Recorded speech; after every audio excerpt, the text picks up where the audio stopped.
The 1080 and 1080 Ti are both powerful graphics cards from Nvidia, but which should you pick? And is it worth upgrading to the 1080 Ti from the 1080? In this video, we'll benchmark some games at 4K, 1440p, and 1080p to answer these questions.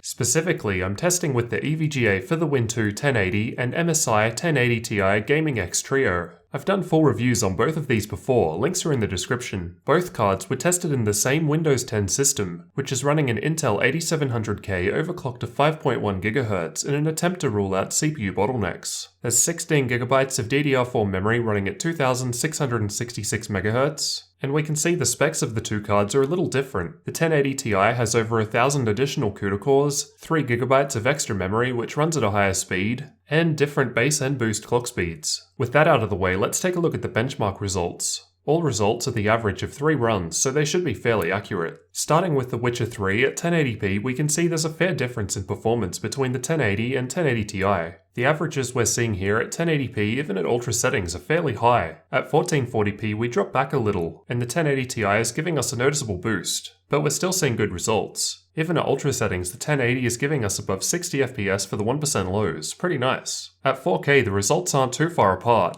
at least with the ultra settings. The 1080 Ti is almost averaging 60 FPS and the 1080 isn't far behind at all. I think realistically either of these cards is fine at 4K for this game. Watch Dogs 2 is a fairly resource intensive game, however both cards have absolutely no problems with ultra settings at 1080p. Even the 1080 is getting above 60 FPS in the 1% lows. At 1440p the 1080 is averaging just under 60 FPS at ultra settings, so you'd need to drop down in settings if you want to maintain above this. The 1080 Ti on the other hand is still able to average above 60 FPS at all setting levels. At 4K, the 1080 is pretty stuttery at ultra settings. The 1080 Ti is still going alright, but we're under 60 FPS now. I found that it played best on high settings, which I personally think still look pretty nice. I've run the built-in benchmark tool with Shadow of War. At 1080p, both cards are easily smashing it, averaging over 100 FPS at max settings with no problem. At 1440p, we're still getting pretty decent frame rates. There's a fair difference between the 1080 and 1080 Ti. Running at 4K, even the 1080 Ti isn't able to maintain a 60 FPS average anymore. But again, there's still a noticeable difference between the two at ultra settings.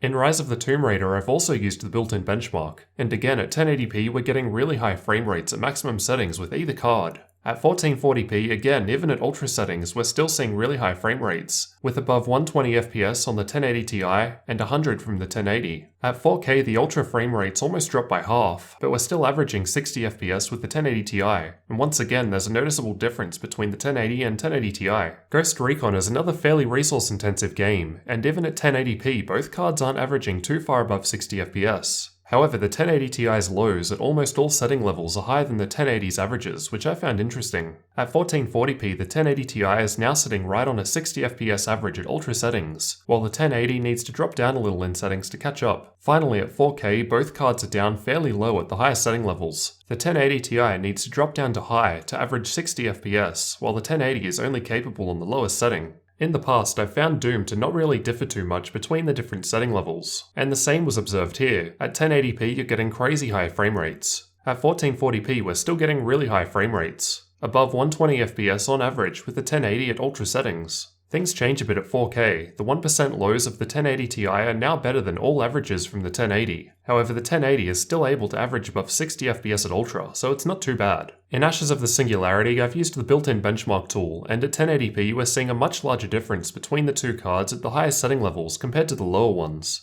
At 1440p it's pretty similar, and the 1080 is still able to average above 60 FPS at max settings. At 4K we're still averaging above 60 FPS at max settings with the 1080 Ti, and yet again the 1080 is showing a fairly sizable drop in comparison. In terms of improvement, over all the games tested at the 1080p resolution, on average the 1080 Ti performed just 12.52% better than the 1080. At 1440p, the 1080 Ti performed 19.75% better, and at 4K, the 1080 Ti performed 30.48% better. Averaging all gaming tests at all resolutions, the 1080 Ti performed 20.92% better than the 1080. This was to be expected, as graphics cards perform better at high resolutions, as there's more work for them to do. In most cases, you're probably not buying either of these cards purely for 1080p gaming, unless you really need very high frame rates. Playing with higher resolutions widens the gap between the 1080 and 1080 Ti significantly, so if you're looking to game at 4K, the 1080 is capable at doing an acceptable job at lower settings in many cases, but the 1080 Ti offers around a 30% improvement, hitting 60 FPS averages at max settings in many games. Just quickly, we'll also look at some benchmark tools. I've tested Heaven, Valley, and Superposition benchmarks from Unigine. On average, throughout all of these synthetic tests, we're looking at a 38.5% improvement. This is why it's always important to test with real games, because the benchmark tools are built to scale much better with better hardware, and don't always show you the performance increase you'd see in the real world. Although the 1080 Ti performs better as expected, is it worth buying for the additional cost?